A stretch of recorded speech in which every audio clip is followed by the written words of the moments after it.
What can we do about this downright scary situation? For one thing, we need a very different concept of money. It's time more people asked themselves and their governments 4 simple questions. Around the world, governments borrow money at interest from private banks.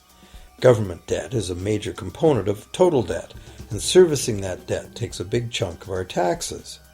Now we know that banks simply create the money they lend, and that governments have given them permission to do this. So the first question is, why do governments choose to borrow money from private banks at interest when government could create all the interest-free money it needs itself? And the second big question is, why create money as debt at all? Why not create money that circulates permanently and doesn't have to be perpetually reborrowed at interest in order to exist? The third question, how can a money system that can only function with perpetually accelerating growth be used to build a sustainable economy? Isn't it logical that perpetually accelerating growth and sustainability are incompatible? And finally, what is it about our current system that makes it totally dependent on perpetual growth? What needs to be changed to allow the creation of a sustainable economy? At one time, charging any interest on a loan was called usury and was subject to severe penalties, including death. Every major religion forbade usury. Most of the arguments made against the practice were moral.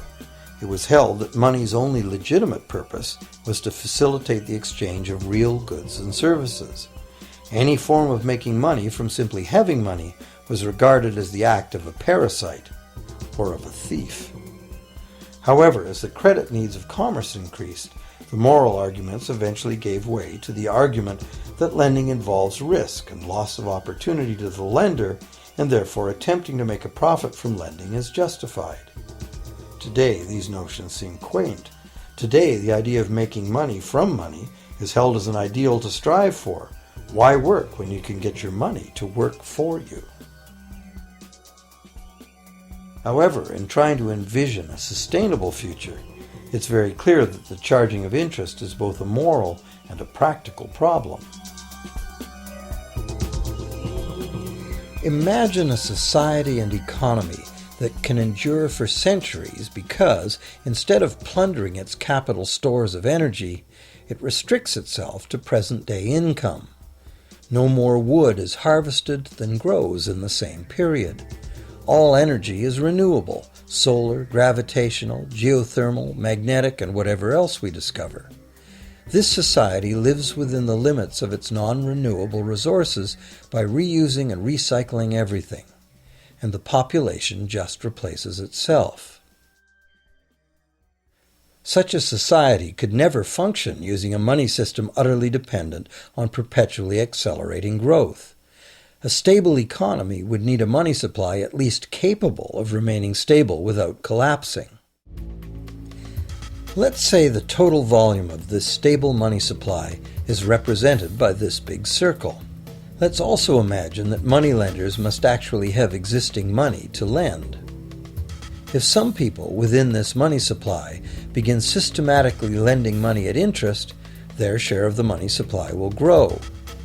If they continually reloan at interest all the money that gets paid back, what's the inevitable result? Whether it's gold, fiat, or debt money doesn't matter. The moneylenders will end up with all the money.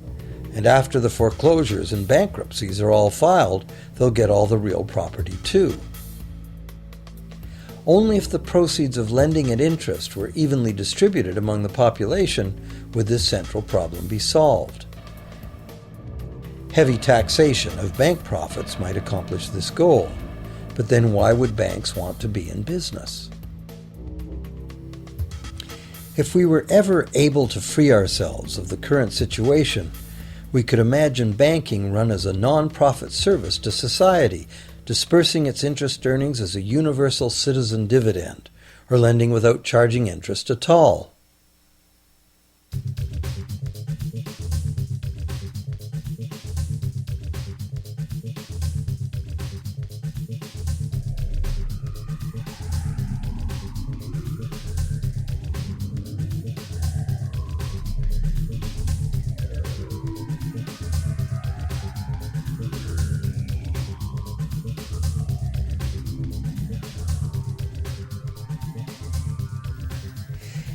If it is the fundamental nature of the system that causes the problems, tinkering with the system cannot ever solve those problems. The system itself must be replaced. Many monetary critics call for a return to gold-based money, claiming that gold has a long history of reliability. They ignore the many scams that can be played with gold, shaving coins, debasing the metal, cornering the market, all of which were abundantly practiced in ancient Rome and contributed to its fall.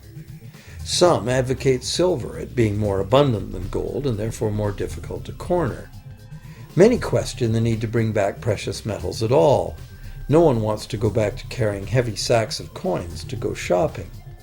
It's a certainty that paper, digital, plastic, or more likely biometric ID money would be the real medium of trade, with the same potential for creating unlimited debt money we have now. Beyond that, if gold again became the sole legal basis of money, those who have no gold would suddenly have no money. Other monetary reform advocates have concluded that greed and dishonesty are the main problems, and that there may be better ways to create an honest and equitable money system than returning to silver or gold. Inventive minds have proposed a variety of alternate ways to create money. Many private barter systems create money as debt, much as banks do, but it is done openly and without charging interest. An example is a barter system in which debt is expressed as pledges of hours of work, all work being valued equally at a dollar figure that then allows hours to be equated with the dollar price of goods. This kind of money system can be set up by anyone who can devise a way to do the accounting and find willing and trustworthy participants. Setting up a local barter money system, even if it were little used now, would be prudent emergency planning for any community. Monetary reform, like electoral reform, is a big topic, and one that requires a willingness to change and to think outside the box. Monetary reform, again, like electoral reform, will not come easily, because the enormously powerful interests that benefit from the existing system will do their utmost to maintain their advantage. Now that we've seen that money is just an idea, and that in reality money can be whatever we make it, here's one very simple alternative monetary concept to consider. This model is based on systems that have worked in the past, in England and America, systems that were undermined and destroyed by the goldsmith bankers and their fractional reserve system.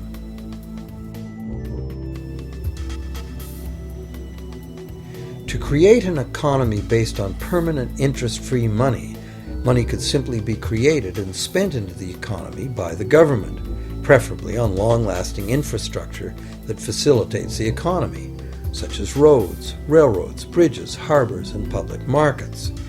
This money would not be created as debt, it would be created as value, that value being in the form of whatever it was spent on. If this new money facilitated a proportional increase in trade requiring its use, it would cause no inflation whatsoever. If government spending did cause inflation, there would be two courses of action available. Inflation is equivalent in effect to a flat tax on money. Whether the money goes down in value 20% or the government takes 20% of our money away from us, the effect on our buying power is the same. Viewed this way, inflation in place of taxation might be politically acceptable if well spent and kept within limits. Or government could choose to counter inflation by collecting tax monies that it then takes out of use, thus reducing the money supply and restoring its value. To control deflation, which is the phenomenon of falling wages and prices, the government would simply spend more money into existence.